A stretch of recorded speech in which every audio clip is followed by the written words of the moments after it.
ಜಿಲ್ಲೆ KGF ಮತ್ತು ಬಂಗಾರಪೇಟೆ ಮಧ್ಯದಲ್ಲಿ ಸುಮಾರು 300 ಎಕರೆ ಜಾಗದಲ್ಲಿ ಇಂಟಿಗ್ರೇಟೆಡ್ ಟೌನ್ಶಿಪ್ ಮಾಡಬೇಕು ಅಂತೇಳಿ ಅರ್ಬನ್ ಡೆವಲಪ್ಮೆಂಟ್ ಡಿಪಾರ್ಟ್ಮೆಂಟಿಂದ ನಮಗೆ ಲ್ಯಾಂಡ್ ಅಲಾಟ್ ಆಗಿದೆ. ಲ್ಯಾಂಡ್ ಅಲಾಟ್ ಆಗಲಿಕ್ಕೆ ನಮ್ಮ KGF ಶಾಸಕರಾದ ರೂಪಕಲಾ ಅವರು, ಬಂಗಾರಪೇಟೆ ಶಾಸಕರಾದ ನಾರಾಯಣ ಸ್ವಾಮಿ ಅವರ ಪ್ರಯತ್ನದಿಂದ ಆ ಜಾಗ ನಮಗೆ ಸಿಕ್ಕಿದೆ. ರಿಂಗ್ ರೋಡ್ಗೆ ಭಾಳ ಹತ್ತಿರ ಇರೋದು, ಕೇವಲ 1 ಕಿಲೋಮೀಟರ್ ದೂರದಲ್ಲಿರುವಂಥದ್ದು. ಈ ಜಾಗದಲ್ಲಿ ನಮ್ಮದು ಒಂದು ಡ್ರೀಮ್ ಪ್ರಾಜೆಕ್ಟ್. ಆ ಡ್ರೀಮ್ ಪ್ರಾಜೆಕ್ಟ್ ಸುಮಾರು ಸಾವಿರಾರು ಜನಕ್ಕೆ ಇಲ್ಲಿ ಕೆಲಸ ಸಿಗ್ತಿದೆ. ಸಾವಿರಾರು ಕೋಟಿಗಳ ವೆಚ್ಚದಲ್ಲಿ ನಾನು ಹೌಸಲ್ಲಿ ನಾನು ಆನ್ಸರ್ ಮಾಡಿದೆ.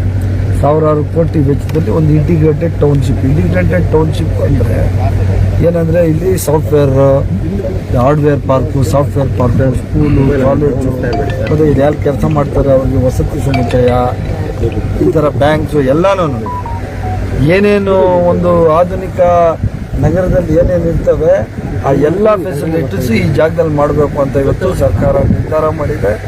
ನಾನು 3ನೇ ಸರಿ ಬರ್ತಾ ಇರೋದು. ನಾನು ನಮ್ಮ ಶಾಸಕರು ಮಾತಾಡ್ತೀನಿ.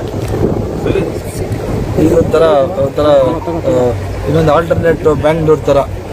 ಈಗ ಬ್ಯಾಂಗ್ಳೂರಲ್ಲಿ LCD ಅಂತ ಒಂದು ದೊಡ್ಡ ಕಂಪ್ನಿ ಇದೆ, ಅಲ್ಲಿ ಅವ್ರದ್ದೇ ಆದ ಫೆಸಿಲಿಟಿ ಇದೆ, ಒಳ್ಳೆ ಫಾರಿನ್ ಥರ ಇರ್ತದೆ. ಇದು ನಮ್ಮ ಕನಸಿನ ಪ್ರಾಜೆಕ್ಟು.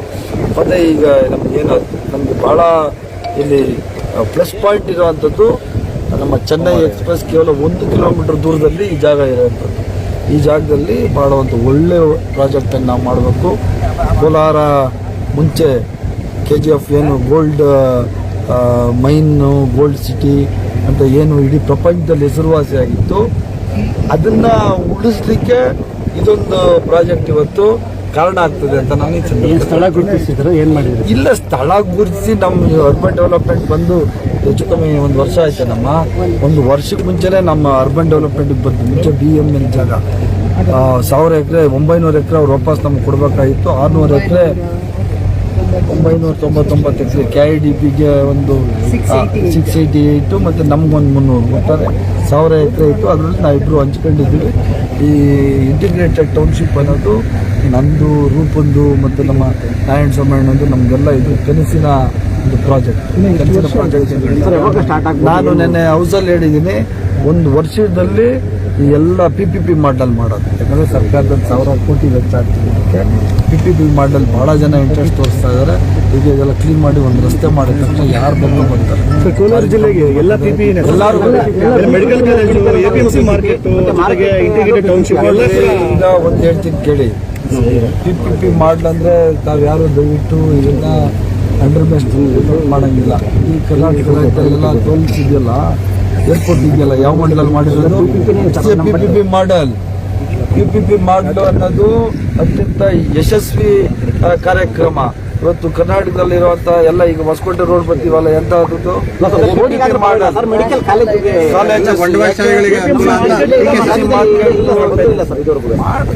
ಯಾವುದು ಇಲ್ಲ ಅಂತ. ಈಗ ನಗರಾಭಿವೃದ್ಧಿ ಇಲಾಖೆಯಲ್ಲಿ ಇಂಟಿಗ್ರೇಟೆಡ್ ಟೌನ್ಶಿಪ್ ಇತ್ತಾ, ಇದು first time we are doing. ಅದೇ ಥರ ಒಂದು ಹೊಸ ನಾವು ಕಂಡುಹಿಡಿಬೇಕಲ್ಲ. ಸರ್ಕಾರದಲ್ಲಿ ಹಣ ಬರೋ, ಸೆಂಟ್ರಲ್ ಗೌರ್ಮೆಂಟ್ ಪ್ರಾಜೆಕ್ಟ್ ಕೊಡಬೇಕು, ಸ್ಟೇಟ್ ಗೌರ್ಮೆಂಟ್ ಕೊಡಬೇಕು. ಅದ್ರ ಬದಲು ಪ್ರೈವೇಟ್ ಇನ್ವೆಸ್ಟರ್ಸ್ ಬಂದರೆ ನಮ್ಮ ಜನಗಳಿಗೆ ಕೆಲಸ ಸಿಗ್ತಲ್ಲ, ಆರ್ಥಿಕವಾಗಿ ಕೆಲಸ ಜಾಸ್ತಿ ಆಗಲ್ಲ. PPP ಮಾಡಲ್ಲಿ ಇಲ್ಲಿ ಕೆಲಸ ಕೊಟ್ಟರೆ ಬಿಜೆಪಿಗೆ ನೀವು ವಿರೋಧ ಮಾಡಿದ್ರೆ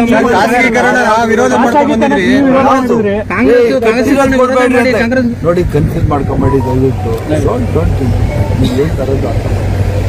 ಖಾಸಗಿದ್ದಾನೆ ನಾವು ಕಟ್ಟಿ ನೀರು ಕಾಲದಿಂದ ಹಿಂಗಮ್ಮನ ಕಾಲದಿಂದ ಕಟ್ಟಿರುವಂಥ ಬಿಲ್ಡಿಂಗ್ಗಳು ತಗೊಂಡೋಗಿ ಏರ್ಪೋರ್ಟ್ಗಳು ಕಟ್ಕೊಂಡೋಗಿ ಯಾರೋ ಪ್ರೈವೇಟ್ ಅವ್ರು ಕೊಡೋದು ನಮ್ಗೆ ವಿರೋಧ. ಫಸ್ಟ್ ಸ್ಟಾರ್ಟಿಂಗ್ ದುಡ್ಡು ಹಾಕಿ ಕಟ್ಟೋದು ಪ್ರೈವೇಟ್ ಒಂದು, ಅದನ್ನು ಸಪೋರ್ಟ್ ಮಾಡಬೇಕು. ನೀವು ಅದಕ್ಕೂ ಇದಕ್ಕೂ ಹೋಲಿಕೆ ಮಾಡುವಂಥದ್ದಲ್ಲ, ಸರಿಯಾಗಿ ಯೋಚನೆ ಮಾಡಬೇಕು. ಬಂಡವಾಳಶಾಹಿಗಳಿಗೆ ಅನುಕೂಲ ಅಂತ ನಾವೆಲ್ಲ ಬುದ್ಧಿವಂತರಿದ್ದೀರಿ. ಕಟ್ಟಿರೋಂಥ ಕಟ್ಟಡಗಳನ್ನ ಯಾರಿಗೋ ಮಾರೋದು, ಯಾರಿಗೋ ಲೀಸ್ ಕೊಡೋದು ಅದು ಬೇರೆ, ದುಡ್ಡು ಹಾಕಿ ಕಟ್ಟುವಂಥದ್ದು ಬೇರೆ. ಸರ್ಕಾರದ್ದು ನಾವು ಜಮೀನು ಕೊಡೋದು ಅಷ್ಟೇ ಕೆಲಸ. ಇದೆಲ್ಲ ದುಡ್ಡು ಇನ್ವೆಸ್ಟ್ ಮಾಡೋದು ಪ್ರೈವೇಟ್. ಬಂಡವಾಳಶಾಹಿಗಳು ಲಾಭನೇ ನೋಡ್ತಾರೆ. 50 ವರ್ಷ